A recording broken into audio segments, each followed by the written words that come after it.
حج وہ ہے جس کے تقریباً تمام مناسک جو ہیں وہ ایک خاص مقام پر ادا ہوتے ہیں۔ آپ سفر کر کے جائیے، مکہ مکرمہ جائیے، اللہ کے گھر کا طواف کیجیے، پھر وہاں سے جو بھی روانگی ہوتی ہے یوم الترویہ 8 ذی الحجہ کو نکلیے اور جا کر منا میں قیام کیجیے ایک رات، پھر 9 کی صبح کو نکلیں عرفات جائیے، عرفات میں شام تک قیام رہے گا، لیکن مغرب کی نماز کے وقت کے بعد وہاں سے نکلیں گے، مغرب وہاں پڑھیں گے نہیں، وہ جا کر مزدلفہ میں پڑھی جائے گی عشاء کے ساتھ ملا کر، چاہے کتنی ہی دیر ہو جائے۔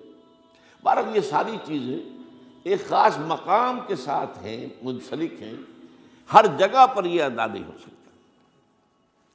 اب اس میں دیکھیے حکمت نظر آ رہی ہے، چونکہ حج جو ہے ایک خاص جگہ پر ایک خاص مقام سے وابستہ ہے، اس کے ساتھ جو عید الاضحیٰ وابستہ کی گئی ہے، یہ گویا کہ حج ہی کے ایک رکن کو پھیلا دیا گیا ہے۔ قربانی جو مناسک حج میں بڑی اہمیت کی حامل ہے، اسے عام کر دیا گیا۔ تم مدینے مکے تو نہیں پہنچ سکے ہو، لیکن یہاں پر قربانی کے اندر تو شریک ہو جاؤ۔ اور بعض مشابہتیں اور بتائی گئی ہیں کہ ذی الحجہ کا چاند طلوع ہو جائے تو اس کے بعد حجامت نہ کراؤ، ناخن نہ کاٹو، وہ جو کچھ بھی آپ کو معلوم ہے احرام کی کچھ پابندیاں ہوتی ہیں، ایک مشابہت کسی درجے میں، ٹھیک ہے ہم وہاں نہیں ہیں لیکن ان کے ساتھ ایک مشابہت پیدا ہو رہی ہے۔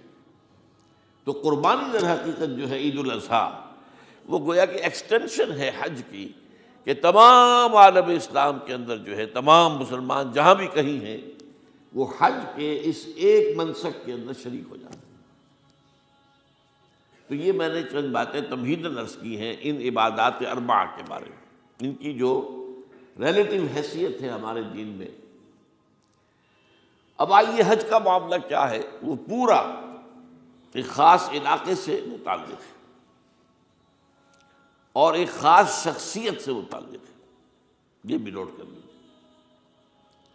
چنانچہ جو آیات میں نے آپ کو سنائی حج کے بارے میں، ان اول بیت وضع للناس للذی ببکۃ مبارکا وہدی للعالمین، یقیناً پہلا گھر جو بنایا گیا لوگوں کے لیے، یعنی اللہ کی عبادت کے لیے، کہ لوگ وہاں جمع ہوں اللہ کی عبادت کے لیے، وہ ہے جو بکہ میں ہے۔ بکہ اور مکہ یہ ایک ہی لفظ ہے، تورات میں بکہ کا لفظ آیا ہے، قرآن مجید میں مکہ۔ یہ تھوڑا فرق جو ہے یہ تلفظ کا ہو جایا کرتا ہے مختلف زبانوں کے اندر، جیسا کہ آپ کو معلوم ہوگا کہ آج کل جو عرب کے لوگ ہیں وہ قاف کو گاف پڑھتے ہیں، گل گم، قم کی بجائے گم، قل کی بجائے گل، اقول لک اقول لک، وہ گاف۔ تو یہ جو ہے فرق ہو جاتا ہے۔ تو بکہ وادی بکہ یہ ہے در حقیقت مکہ مکرمہ۔ تو پہلا گھر جو بنایا گیا ہے، اور اس کے بارے میں جو یہ عام طور پر مشہور ہے کہ اس کے معمار حضرت ابراہیم ہیں، یہ بات صحیح نہیں ہے۔ اس کے معمار اول حضرت آدم علیہ السلام خود ہیں۔ اول بیت ہے نا، پہلا گھر، تو کیا یہ ممکن ہے کہ آدم سے لے کر ابراہیم تک کوئی گھر اللہ کی عبادت کے لیے بنا ہی نہ ہو؟ تو ناممکنات میں سے اولا بیت میں خود دلیل موجود ہے۔ حضرت آدم علیہ السلام نے اس کی تعبیر کی، البتہ اس کے بعد بعض سیلابوں کی وجہ سے یہ عمارت گر گئی اور کچھ جو وہاں پر آبادی بنی تھی وہ بھی ختم ہو گئی۔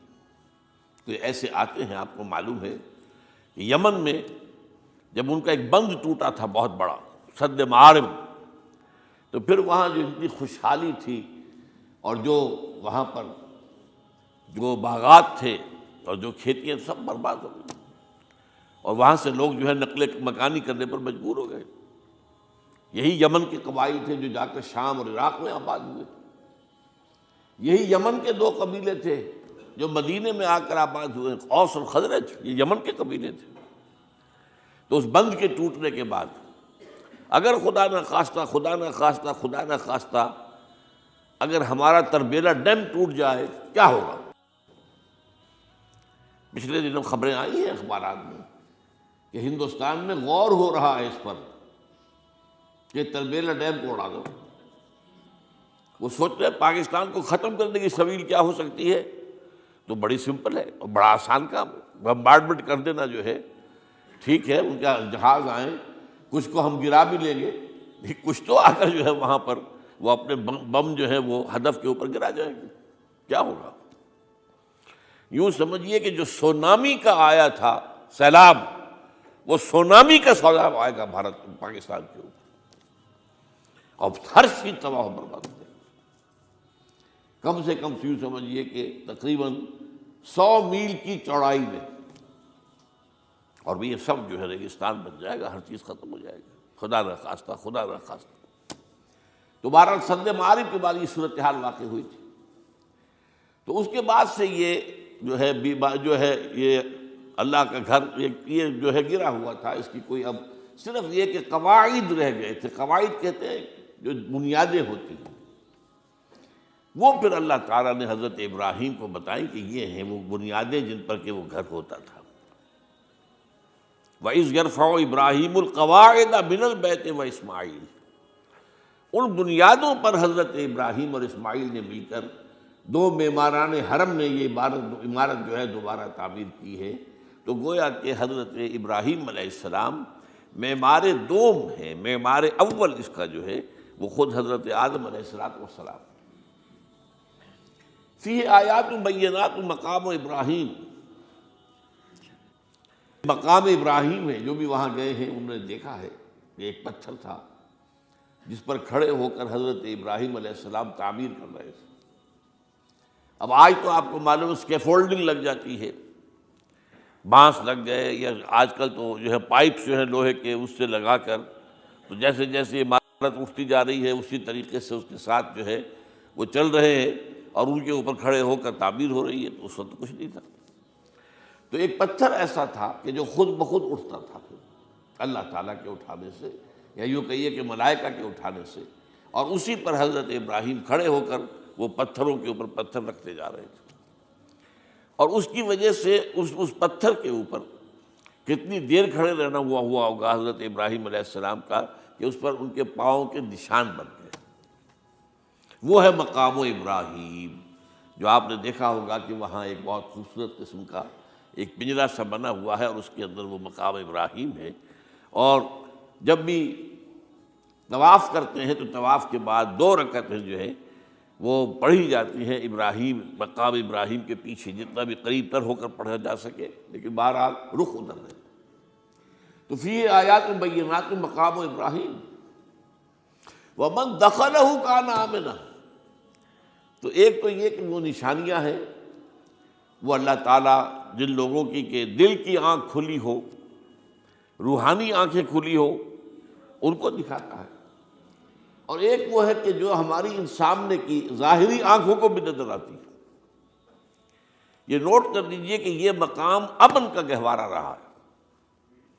عرب میں لوٹ مار، قتل غارت، قتل کے بدلے میں قتل، پھر قتل کے جواب میں قتل چلتا تھا، لیکن اس وقت بدترین دور میں بھی عربوں کا معاملہ یہ تھا کہ کوئی شخص فرض کیجئے کہ وہ کئی مہینے سے اپنے باپ کے قاتل کو ڈھونڈ رہا ہے تاکہ قصاص لے سکے، بدلہ لے سکے، اسے قتل کر سکے، اسے کہیں نظر نہیں آ رہا، اچانک حرم میں نظر آ جاتا ہے، وہاں وہ نقصان نہیں پہنچائے گا اسے۔